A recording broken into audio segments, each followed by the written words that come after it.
تابعينا مشاهدينا الأفاضل في كل مكان، أهلا ومرحبا بكم في حلقة جديدة من حلقات فاسألوا أهل الذكر. باسمكم وباسم البرنامج أرحب بضيف الدائم فضيلة الشيخ الدكتور حسن سلمان. أهلا وسهلا بكم. أهلا وسهلا، مرحبا بك وبالمشاهدين. حياك الله. حديثنا اليوم عن نواقض الإسلام العشرة. دعنا بادئ ذي بدء نمر عليها واحدة تلو الأخرى ونسترسل في شرحها مع حضراتكم. بداية لدينا الشرك في عبادة الله سبحانه وتعالى، إذ قال إن الله لا يغفر أن يشرك به ويغفر ما دون ذلك لمن يشاء. الحمد لله رب العالمين، والصلاة والسلام على رسول الله الأمين وعلى آله وصحبه أجمعين. أما بعد، نواقض الإسلام قبل أن ندخل فيها كما تفضلت لا بد من الإشارة أولا إلى ما يثبت به أصل الإسلام وماذا يعني الإسلام لله سبحانه وتعالى.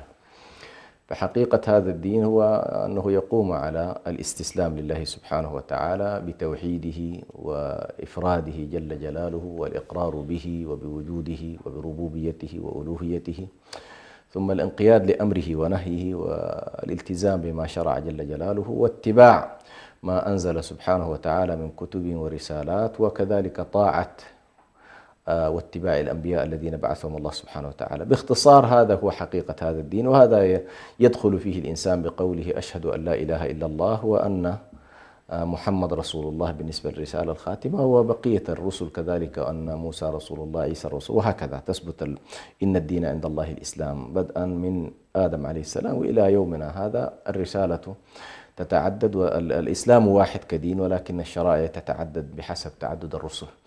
وبالتالي يدخل الإنسان في الإسلام بهذه الكلمة، وهي كلمة لا إله إلا الله، فيها الإقرار والاعتراف أولا بالله سبحانه وتعالى بأنه الواحد الأحد الفرد الصمد، وفي نفس الوقت أنت تعلن له الاستسلام والإذعان. ويكون ذلك بطبيعة الحال ابتداء بالإقرار القلبي، ثم بعد ذلك بالإرادة كذلك القلبية، ثم الإقرار باللسان، وهذه عملية النطق، أن تنطق بهذا الاستعداد وهذا الاستسلام بأن تقول أشهد أن لا إله إلا الله، أو أنك تبدي الاستعداد للدخول في دين الله سبحانه وتعالى. ثم بعد ذلك تأتي قضية العمل، فالأمر ليس تصديقا ولا نطقا باللسان، ولكن أيضا الإسلام كما هو إقرار بالقلب كذلك نطق باللسان، عمل كذلك بالأركان.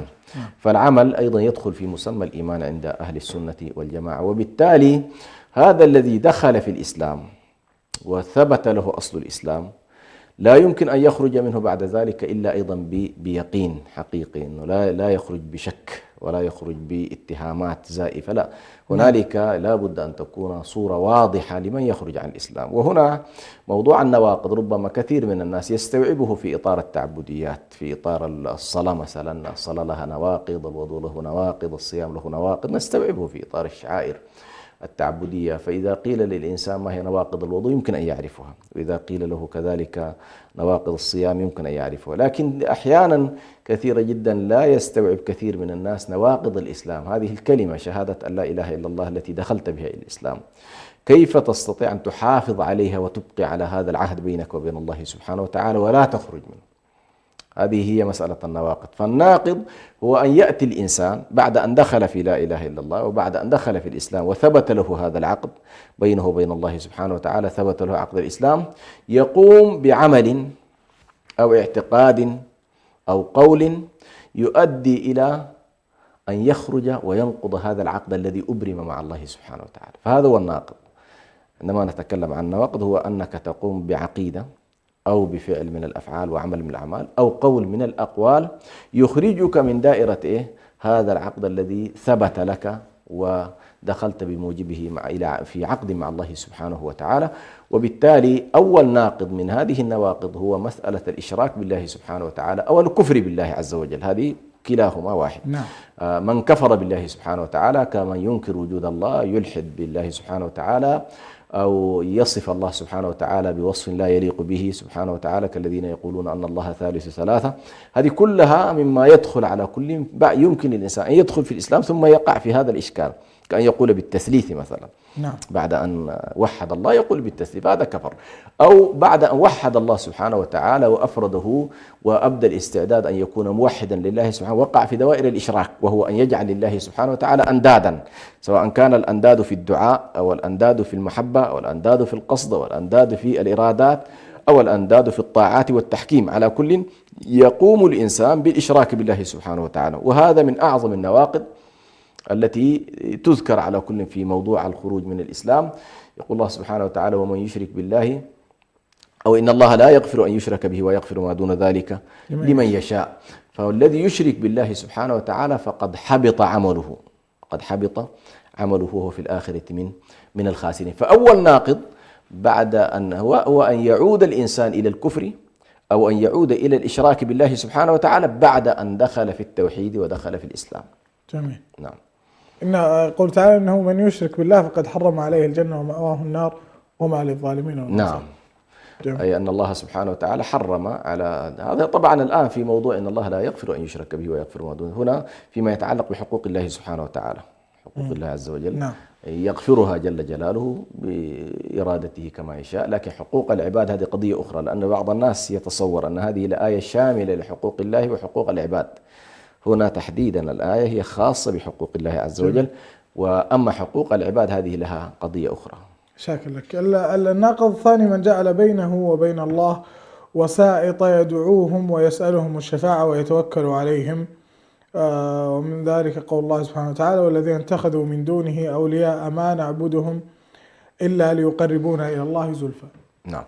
هذا نمط أو نوع من أنواع الإشراك بالله سبحانه وتعالى، أو نوع من أنواع الوقوع في دوائر النواقض التي ينقض بها الإنسان إسلامه وينقض بها دينه، وهو أن يتصور أنه لا سبيل إلى الله سبحانه وتعالى إلا عبر وسائط. بينما عقيدة التوحيد التي جاء بها الأنبياء جميعا أنه الله عز وجل لا يحتاج في التوصل أو في التواصل معه إلى وسيط. أنت لست بحاجة إلى وسيط، يعني الوسيط الوحيد الذي تحتاجه هو الرسول الذي يبلغك ما أمر الله به.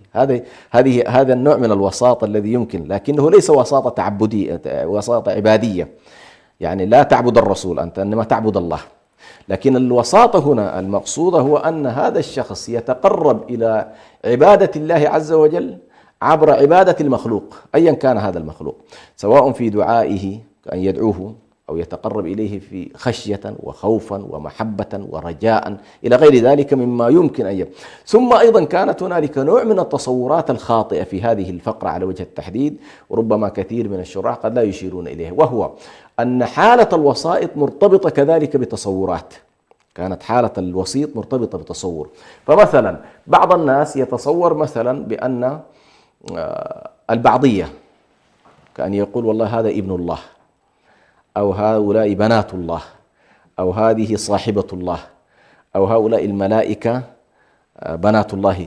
فيتصور هذا النوع من التصور، فيبني عليها أنه لا يمكن الوصول إلى الله إلا ببعضه، لا يمكن الوصول إلا بإيه؟ ببعضه. وهذا النوع من الإشكال الذي وقع فيه النصارى. النصارى تصوروا بأن عيسى عليه السلام احتاج إلى هذا التقمص في الذات الإلهية فصار ابن لله، ثم قام بعد ذلك بقضية التضحية للبشرية إلى غير ذلك من التصور. فلاحظنا التصور الخاطئ أدى بهم إلى إيه؟ إلى السلوك والممارسة الخاطئة. فعلى كل سواء أنت تصورت هذا التصور إنه والله أن ما تدعوهم هؤلاء الذين جعلتهم شفعاء لك هم بعض الله في الذات، أو صاحبة الله هي منفصلة ولكنها إيه؟ متصلة في نفس الوقت، بأنها والله عز وجل ليس له صاحبة ولا ولد. فسواء جعلت له ولدا أو جعلت له صاحبة ثم تقربت بعد ذلك بهؤلاء إلى الله، فهذا نوع من أنواع الوسائط.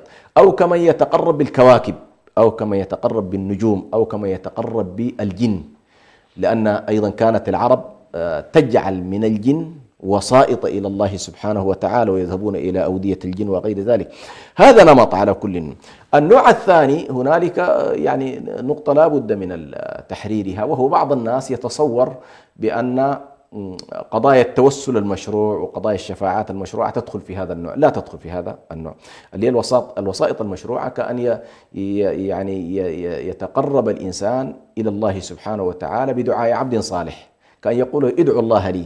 هذا لا علاقة له بما نتكلم فيه، لأن هذه الشفاعة التي نتكلم عنها أنه يجعل الوسيط هو يعبده في حقيقة الأمر، ويعبده ليقربه إلى الله.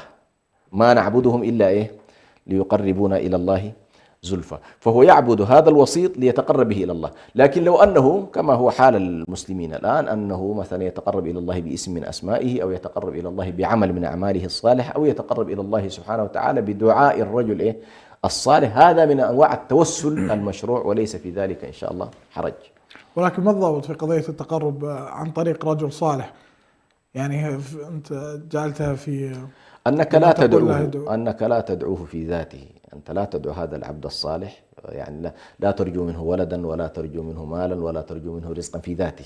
نعم. ولكنك تحسن الظن به في عمله وفي قربه إلى الله سبحانه وتعالى، فتطلب منه الدعاء لله عز وجل. هذه فقط طيب جميل. انتشرت مؤخرا ظاهرة أن بعض الناس يذهبون إلى قبر جلال الدين الرومي ليتكلمون معه بشكل خاص، يعني الموضوع ما له علاقة عندهم بالوساطة أو الشفاعة وما إلى ذلك، لكنه يعتقد أنه يرتاح لمجرد الحديث معه. هل في ذلك شيء؟ هنا موضوع القبور والتواصل معها والذهاب إليها والنذور فيها والدعاء لها، هذه طبعا لا بد أيضا من التوضيح فيها. فهنالك من يذهب ظنا منه أن المكان مكان قربة، أن المكان مكان، هذا يدخل في البدع، هذا يدخل في البدع، بمعنى أنه يدعو الله ويرجو الله ويسأل الله، لكن أين يسأله؟ يسأله عند هذا المكان، يسأله عند هذا المكان. طبعا بعض الناس يتصور بأن هذا لا حرج فيه ولا إشكال فيه، لأنه ما دعا هذا العبد ولكنه أحسن الظن بهذا الشيخ وتقرب منه وذهب. وللأسف هنا طبعا ستلاحظ أن هنالك بعض الأعمال قام بها بعض أهل العلم من السلف رضوان الله عليهم أشكلت على الناس في هذا الجانب. لكن نحن هنا الضابط بالنسبة لنا ليس القرون المتأخرة، إنما أصحاب النبي صلى الله عليه وسلم. والنبي عليه الصلاة والسلام ترك لنا المحجة البيضاء من خلال أصحابه. فبعد وفاة النبي صلى الله عليه وسلم توفي أبو بكر، توفي عمر، توفي عثمان، توفي علي رضي الله عنه. ما أحد من أصحاب النبي صلى الله عليه وسلم قصد مثلا قبرا بعينه ليجعل الدعاء في هذا المكان، إنما هذا كان من حقائق التوحيد الجلية عندهم، أنهم يدعون الله سبحانه وتعالى. بل انتقل التوسل من النبي صلى الله عليه وسلم في حياته عليه الصلاة والسلام إلى التوسل بعمه العباس، كما قال عمر بن الخطاب رضي الله عنه: اللهم إنا كنا نتوسل بنبيك فإنا نتوسل إليك بعم نبيك. وهنا طبعا حصل تقدير، هل كان التوسل بذات النبي صلى الله عليه وسلم، ذاته عليه الصلاة والسلام، سواء كان ميتا أو حيا، لا إشكال في ذلك، فهي على الحفظ والصون كما يقول. لكن هنا واضح أنه التوسل بدعائه، وإلا بذاته عليه الصلاة يمكن أن يتوسل به حتى وهو في قبره.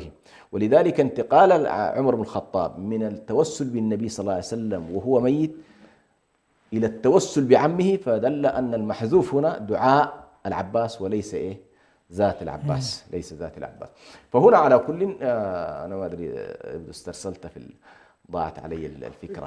كنا نتحدث في قضية أيوة، موضوع زيارة القبور. فهنا من يذهب إلى القبر معتقدا أن صاحب القبر يمنحه ولدا، يمنحه رزقا، يمنحه كذا، يمنحه مالا، فهو صاحب العطاء والمنع، فقد كفر بالله سبحانه وتعالى قولا واحدا، هذه ما فيها إشكال. لكن من ذهب إلى هذا القبر ظنا منه أنه مكانا مباركا، مكانا صالحا، مكان لعبد صالح، ثم دعا فيه، فهذا لا نكفره، ولكن يبدع وينهى عن هذا الفعل يعني. نعم. طيب ننتقل إلى ثالث النواقض العشر: من لم يكفر المشركين أو شك في كفرهم أو صحح مذهبهم. طبعا بالنسبة للإسلام الذي جاء به النبي صلى الله عليه وسلم يقوم على حقائق تثبت وعلى أباطيل تنفى. جميل. فكل ما هو من الحقائق أنت تشهد أنه حق وكل ما هو من الأباطيل تشهد أنه باطل. ثم كل من اتبع هذا الحق تعتبره من أهل الحق، ثم كل من اتبع الباطل تعتبره من أهل إيه؟ أهل الباطل. وهذا أصل الدين، يعني أصل التصديق والتكذيب هو أنك والله تقر بما هو صدق وتكذب بما هو إيه؟ باطل. طيب. الذي يكون في منزلة وسطى لا يجعل لأهل الحق ميزة على أهل الباطل، حصل يستوي عنده الأمر، عنده والله هذا وهذا واحد، فلا يقوم بتكفير من كفره الله. وهنا نتكلم عن الكفر الصريح البين الذي حكم الله سبحانه وتعالى على صاحبه بالكفر، لا نتكلم عن الكفر المحتمل الذي أو الكفر الاجتهادي، بمعنى شخص شهد أن لا إله إلا الله وأن محمد رسول الله ثم ارتكب محظورا أو ارتكب مكفرا، هذه مسألة قابلة لإيه؟ للأخذ. لكن شخص يهودي أو شخص نصراني أو شخص وثني كافر بالإجماع لا نزاع في كفره، من لا يكفره أو يصحح مذهبه أو يشك في كفره فقد كفر بالله سبحانه وتعالى. هذا واحد من النواقض أيضا. وبالتالي لا بد للمسلم هنا، طبعا بعض الناس تأخذه العواطف وكأنما يقول لك يا أخي لست مسؤول، لا، لوازم الإيمان بالله سبحانه وتعالى هو أنك والله تشهد أن لا إله إلا الله وتقر بالتوحيد وتحب الموحدين وتبغض الكفر إيه؟ والكافرين، ولن تبغضهم إلا إذا إيه؟ إذا كفرتهم، فمن لم تكفره لا تستطيع أن تبغضه للإيمان أو تبغضه للكفر أو تحبه للإيمان. أنت تشهد لأهل الإيمان بالإيمان فتحبهم، وتشهد لأهل الكفر بالكفر إيه؟ وتبغضهم. وبالتالي هذه هي تقريبا مسألة من لم يكفر المشركين. طيب ماذا عن من يكفرهم ولكن يعني يتعاطف معهم في كثير مثل من يحب لاعب كرة قدم أو فنان معين أو ما إلى ذلك؟ لا، هذا النوع من الحب ليس حبا لعقيدته. الحب الذي نتكلم عنه إذا أنت أحببت الكفار أو أحببت المشركين لدينهم، تحب دين، هذا كفر والعياذ بالله. لكن الحب الطبيعي الذي كأن يتزوج امرأة نصرانية ويحبها، أو تنشأ علاقة حب بينه وبين امرأة غير مسلمة ثم يتزوج بها إذا كانت ممن يجوز له التزوج بها، هذا نوع من الحب الطبيعي لا يكفر صاحبه، ولكن أيضا قد يناقض كمال التوحيد، قد يناقض كمال التوحيد، خاصة لمن يكون حبه ليس لعلاقة شرعية مثل الزوج الذي يحب زوجته النصرانية، لا إشكال في ذلك، هذا حبا طبيعيا فطريا، كأن يحب كذلك الإنسان ولده أحيانا الكافر، أو الابن يحب أبوه أيضا إيه؟ يحب أباه الكافر. هنا لا يحبه لدينه ولا لكفره ولا لمعصيته، ولكن الفطرة اقتضت أنه هو منه وهو بعضه فيحبه حبا إيه؟ حبا طبيعيا. فهذا النوع على كل من الحب لا حرج فيه. جميل. ننتقل إذن للناقض الرابع: من اعتقد أن غير هدي النبي صلى الله عليه وسلم أكمل من هديه، وأن حكم غيره أحسن من حكمه، كالذين يفضلون حكم الطواغيت على حكمه. نعم. طبعا الله سبحانه وتعالى يقول: فلا وربك لا يؤمنون حتى يحكموك فيما شجر بينهم ثم لا يجدوا في أنفسهم حرجا مما قضيت ويسلموا تسليما. وقال الله تبارك وتعالى: إن هذا القرآن يهدي للتي هي أقوم. فالنبي صلى الله عليه وسلم جاء بأقوم الهدي وأفضل الهدي وأحسن الهدي وأكمل الهدي وأجمل الهدي الذي نزل من الله سبحانه وتعالى. فمن تصور واعتقد أن هنالك هدي أفضل من هدي النبي صلى الله عليه وسلم، وأن هنالك هدي أكمل من هدي النبي صلى الله عليه وسلم، وأن هنالك هدايات وتشريعات وأحكام أفضل مما جاء به النبي صلى الله عليه وسلم، فهذا كفر من النبي صلى الله عليه وسلم بلا شك. لماذا؟ لأن كل ما هو كامل وصالح وجيد جاء به النبي صلى الله عليه وسلم بشكل مباشر أو أقرته شريعته عليه الصلاة والسلام، فلن تجد هنالك ما يناقض شريعة النبي صلى الله عليه وسلم مما هو صالح ومفيد. لكن الذي يتصور أن الهدي خاصة قضايا التشريع وقضايا الحكم، فمن تصور بأن والله شريعة النبي صلى الله عليه وسلم التي جاءت في القرن السابع لا تصلح كما يقولون القرن العشرين فقد كفر بالله ورسوله. ومن تصور بأن والله القوانين الوضعية والتشريعات الربوية وغيرها أفضل لواقعنا المعاصر مما جاء به النبي صلى الله عليه وسلم أيضا، هذا فقد كفر بالله سبحانه وتعالى. هذه القضايا للأسف الشديد رغم أنها تعد من المسلمات، لا أقول بديهيات، لكن خلينا نقول هي من المسلمات التي يفترض المسلم لا يشك فيها أن النبي صلى الله عليه وسلم وما جاء به من عقيدة وشريعة وأخلاق فهو أفضل وأكمل وأجمل وأصلح، وبالتالي لا يلجأ إلى غيره من ظن أنه الأكمل والأصلح والأفيد. معنى ذلك الذين يذهبون إلى القوانين الوضعية دل ذلك على أنهم فضلوها وآثروها واعتقدوا بصلاحها، لذلك هم على كل تم تكفيرهم من هذه الزاوية. جميل. من أبغض شيئا مما جاء به الرسول صلى الله عليه وسلم ولو عمل به. أحسن. هنا طبعا البغضة حتى يعني تكون الصورة شوية في نقطة دقيقة في هذا الجانب قبل ما نفصل. يعني مثلا بعض النساء الآن يكرهن التعدد. جميل. عشان نجيك من قريب يعني. بعض الناس تجده أيضا يكره أشياء معينة. هنا هذا النوع من الكراهية، وبعض الناس حتى يكره القتال، والله قال كتب عليكم القتال إيه وهو كره لكم. نعم. طيب هل كراهيتنا للقتال هذه الكراهية الفطرية الطبيعية نكفر مباشرة بمجرد أننا لا هنا المقصود بهذا النوع بمعنى أن هذا الإنسان يبغض ما جاء عن الله تبارك وتعالى، يبغضه كتشريع ويبغضه كشريعة ويبغضه كدين منزل من الله. وغالب هؤلاء هم أهل النفاق الذين يدخلون ظاهرا في الإسلام وفي حقيقتهم بغض وكراهية وحسد ونيل واجتهاد ليل نهار في سبيل هدم هذا الدين. هؤلاء هم المقصودون بهذا البند، وليس ما يحصل أحيانا من بعض الناس من عدم تقبلهم رغم إقرارهم. تقول للمرأة الآن أنت يا أخي هذه شريعة الله، تقول لك والله شريعة الله أهلا وسهلا بها، يعني هي تقر سلفا أن هذا شرع الله سبحانه وتعالى، ولكنها تجد صعوبة في تقبل. وللأسف الشديد كثير من التشريعات والأوامر نقوم بها التزاما وفي البداية لا تتقبلها النفوس، كالوضوء في البرد إلى غيره، أنت تكون تقبل عليها وأنت هذا النوع من الكراهية ليس المقصود بهذا البند يعني. جميل. نستأذنكم في فاصل قصير سماحة الشيخ. الله يجزيك. تابعين الأفاضل، فاصل قصير ونعود إليكم فابقوا معنا.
عدنا لكم أيها السادة المشاهدون بعد هذا الفاصل القصير، استكمالا لما بدأنا الحديث عنه قبل الفاصل سماحة الشيخ في قضية من أبغض شيئا مما جاء به الرسول صلى الله عليه وسلم ولو عمل به كفر.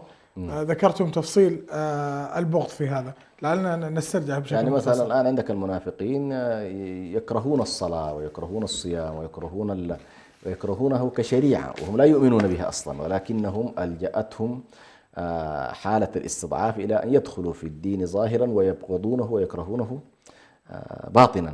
فهذا المنافق الذي يبغض شريعة الله ويبغض دين الله ويبغض الإيمان ويبغض الإسلام ويبغض الإحسان ويبغض الصلاة ويبغض الزكاة، هذا وإن عمل بها وإن زكى وإن صام وإن صلى فإنه يكون كافرا، لأنه كفره كفر اعتقادي، بعكس البغض الطبيعي مثل كره النساء. نعم، هذه ليست مكفرة. جميل. الناقض السادس: من استهزأ بشيء من دين الله من دين الله سبحانه وتعالى ورسوله صلى الله عليه وسلم أو ثواب الله أو عقابه. نعم، طبعا موضوع الاستهزاء للأسف الشديد يقع فيه كثير من الناس خاصة من البسطاء، ويتصورون بأن هذه المسألة عادية.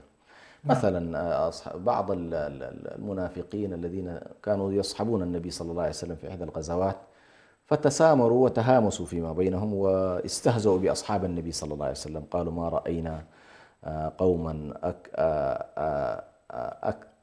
أكثر بطونا أو كذا، يعني تكلموا كأنهم أكثر أكلا وأكثر شربا وكذا، تكلموا عن أجسامهم وعن أجسادهم وعن كذا.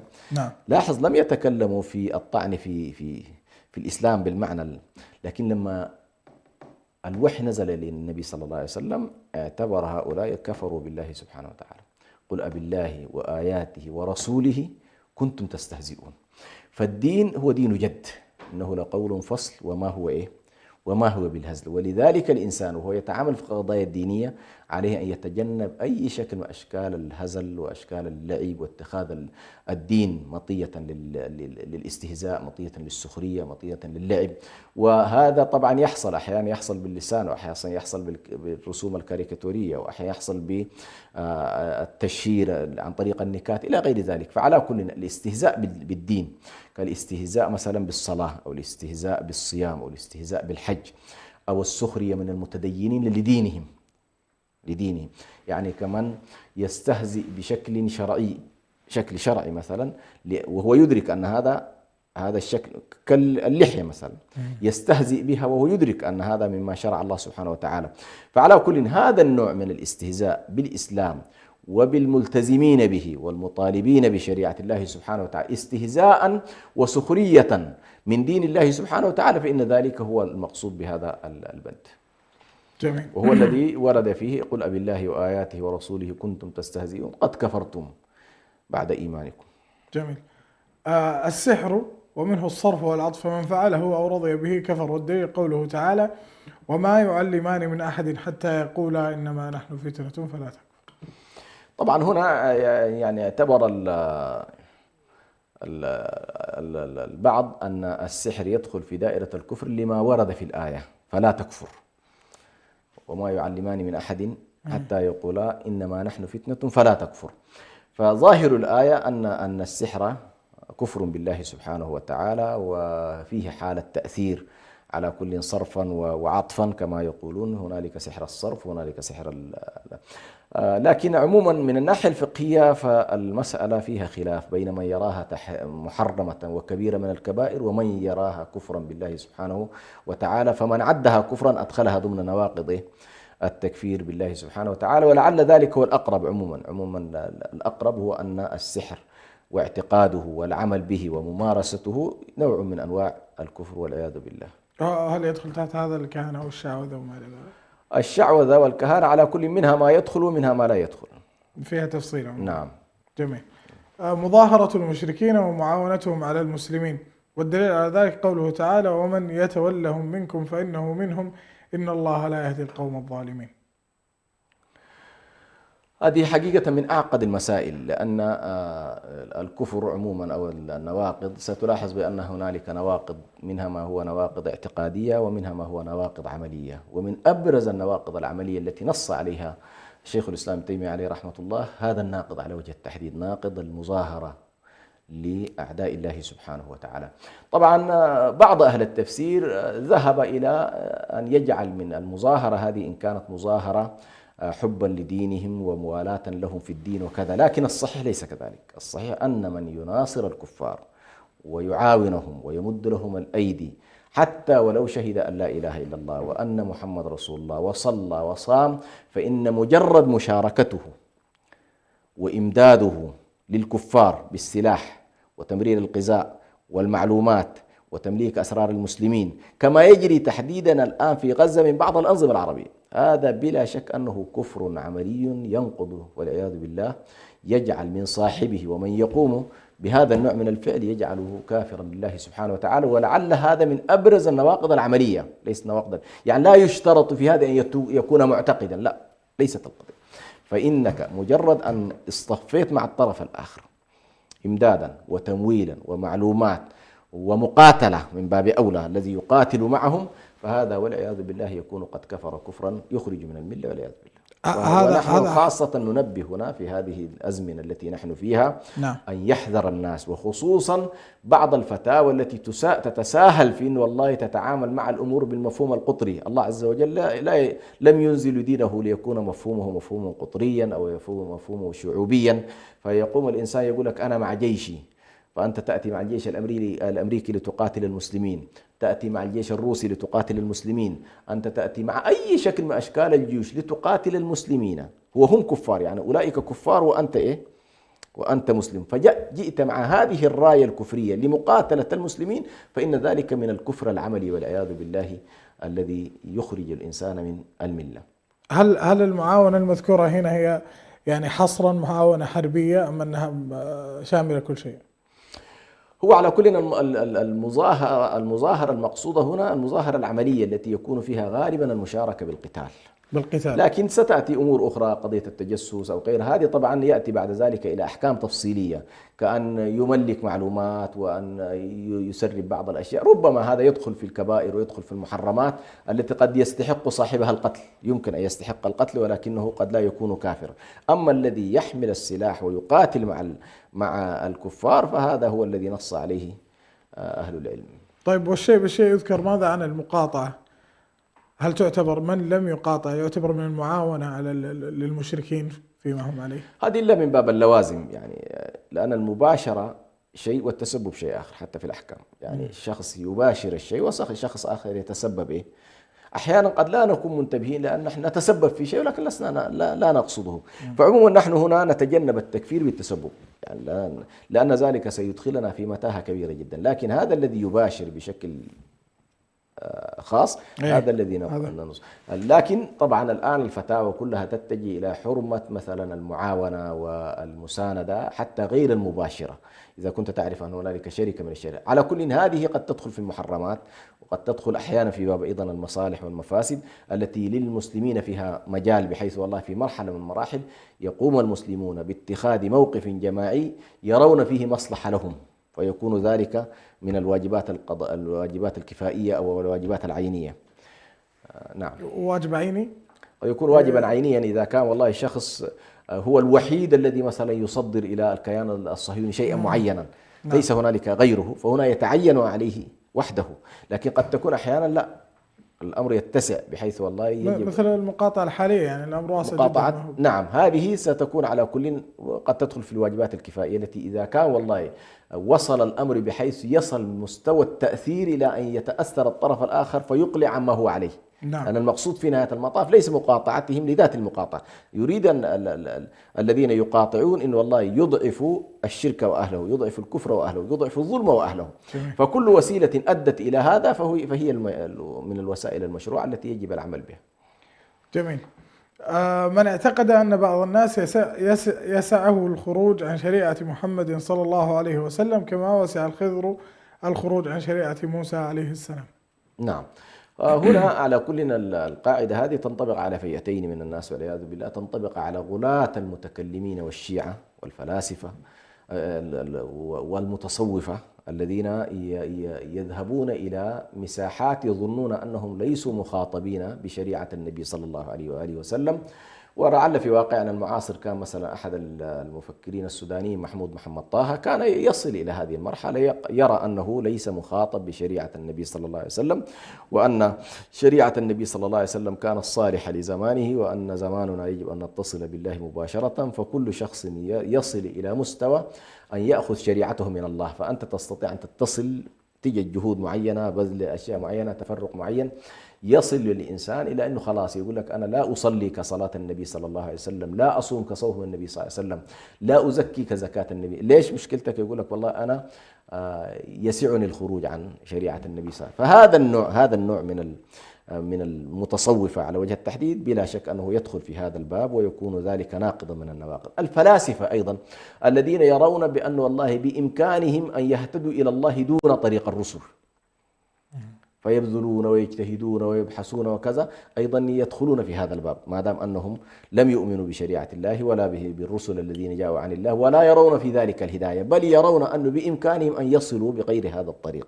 فهؤلاء أيضا يكونون أيضا أي شخص يرى أن والله ليس ملزما بشريعة النبي صلى الله عليه وسلم في الاقتصاد وفي السياسة وفي الحقوق وفي الفن وفي غير ذلك، يقول لك أنا والله يسعني الخروج من ناحية تشريعية الآن، من ناحية تشريعية، وأولئك من ناحية الشعائر التعبدية مثلا والوصول إلى الله سبحانه. فكل ذلك يدخل معنا في هذه الفقرة. جميل. أخيرا، الإعراض عن دين الله تعالى لا يتعلمه ولا يعمل به، والدليل قوله تعالى: ومن أظلم ممن ذكر بآيات ربه ثم أعرض عنها إنا من المجرمين منتقمون. نعم. هنا أيضا موضوع الإعراض، يعني هو الإعراض نوعان: الإعراض الكلي وهو الذي يقصد بهذه الفقرة، الإعراض الكلي عن دين الله سبحانه وتعالى وعن البحث في الغاية الوجودية. بعض الناس لا يهمه لما خلق، لا يسأل أصلا لما خلق. نعم. فلا يبحث عن غاية وجوده، ولا يبحث عما أنزله الله سبحانه وتعالى من دين ليتدين به ويعبد الله على طريقة الرسول الذي بعث إليه، ولا يسمع للنبي صلى الله عليه وسلم وما جاء عن الله، ولا يتعلم، فهو مقفل القلب والسمع والبصر، لا يحاول أن يتعلم شيء. هذا الأصل الذي يمنعه من الدخول في الدين هو المقصود ابتداء بهذه الفقرة. لكن من أقبل على الله سبحانه وتعالى وشهد أن لا إله إلا الله وأبدى الاستعداد وأقر بما جاء به النبي صلى الله عليه وسلم، ثم تجده بعد ذلك عنده شكل من أشكال الإعراضات الجزئية يعني يمكن أن نسميه، كما يعرض مثلا عن تلاوة القرآن الكريم لفترة طويلة، كما يعرض عن التعلم الشرعي، هو عنده أصل الإسلام، هذا كبيرة من الكبائر، لكنه لا يكفر بمجرد هذا، لأن هذا يسمى إعراض، يسمى إيه؟ إعراض، كالإعراض عن ذكر الله، كالإعراض عن التعلم لما يجب عليه، كالإعراض عن الارتقاء في المقامات، هذا شكل من أشكال الإعراض. لكن الإعراض المقصود هو الإعراض الذي يمنعه من أصل الإسلام. هذه القاعدة مهمة جدا. فمن لم ينتقل من دائرة الكفر إلى دائرة الإسلام فهو صاحب الإعراض إيه؟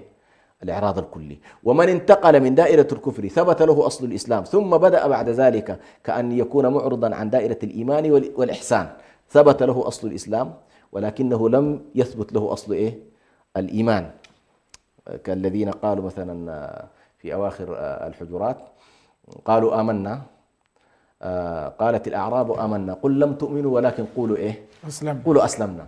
فالإنسان بعد أن يسلم هو بحاجة إلى مزيد عمل ومزيد علم حتى ينتقل إلى الإيمان، ثم هو محتاج إلى مزيد جهد وعمل وتعلم إلى أن يصل مرتبة الإحسان. لكن بعض الناس يكتفي فقط بإيه؟ بالإسلام. فهذا على خطر، لا يكفر ولكنه على خطر إيه؟ على خطر عظيم، ما دام أنه شهد أن لا إله إلا الله وأن محمد رسول الله وقام بأصول الإسلام الأساسية واجتنب المحرمات الكبرى، فإن يثبت له أصل إيه؟ أصل الإسلام، ولكن قد يكون عنده أنواع من الإعراض الجزئي. والكافر في هذا من اعترض اعتراضا واضحا. نعم، من اعترض اعتراضا، من أعرض إعراضا كليا. نعم، من أعرض إعراضا كليا. جميل. هل هذه هي نواقض الإسلام حصرا؟ هو على كل نواقض الإسلام صعب أن نقول تحصر في هذه العشرة. يعني مثلا قد نقول مثلا من أنكر معلومة من الدين بالضرورة، قد لا يكون منصوص عليها. من أنكر معلومة من الدين بالضرورة، مثلا مما هو معلوم من الدين بالضرورة الصلاة، مما هو معلوم من الدين بالضرورة الخمر، إن والله الخمر حرام، الزنا حرام، القتل حرام، هذه كلها محرمات مش كده؟ نعم. طيب واحد قال والله لا، أنا لا أعتقد أن الزنا حرام، أوه. لا أعتقد أن الصلاة واجبة، لا أعتقد أن الصيام واجب، لا أعتقد، فنفى كل ما هو معلوم من الدين إيه؟ هذا يكفر، ولم ينص عليه طبعا بهذا. لم ينص عليه. نعم. فهذه من النواقض على كل. فأنت أمام أيضا من استحل شيئا أحرمه الله سبحانه وتعالى، هذا أيضا ناقض من النواقض. مثلا شخص لا يشرب الخمر ولكنه يقر أنها إيه؟ شخص أقصد يشرب الخمر ولكنه يقر أنها إيه؟ حرام، هذا مرتكب كبيرة. شخص آخر لا يشرب الخمر ولكن يراها حلال، هذا كافر وذاك مسلم. حصل. لماذا؟ لأنه كما قال العلماء ولا نكفر أحدا من أهل القبلة بذنب ما لم إيه؟ ما لم يستحله. فالمستحلين للكبائر الذي مثلا يرتكب الزنا بأنه حلال، يشرب الخمر ويراها حلال، يقتل الناس ويرى ذلك حلالا، يعتقد أن هذا حلال، فهؤلاء كلهم أيضا مما يدخلون فيه. ذنبه يكون أكبر من ذنب اللي يفعلها بطبيعة الحال. نعم، لأن هذا الذي يعتقد أنه يرتكب محرما دخل في دائرة أنه مسلم، أن أصل الإسلام أن تصدق بما جاء عن الله سبحانه، فهو قال لك حرام، نعم تقول حرام، لكن كونك خضعت واستسلمت أو لم تستسلم هذه قضية عمل، وقضية العمل قد تغلبك نفسك. نعم. شاكرك دكتور حسن على تقديم هذا الحضور. الشكر موصول لكم أنتم متابعينا الأفاضل على حسن الاستماع والمتابعة. نلتقيكم في نفس الموعد من كل أسبوع، طابت أوقاتكم بكل خير. الله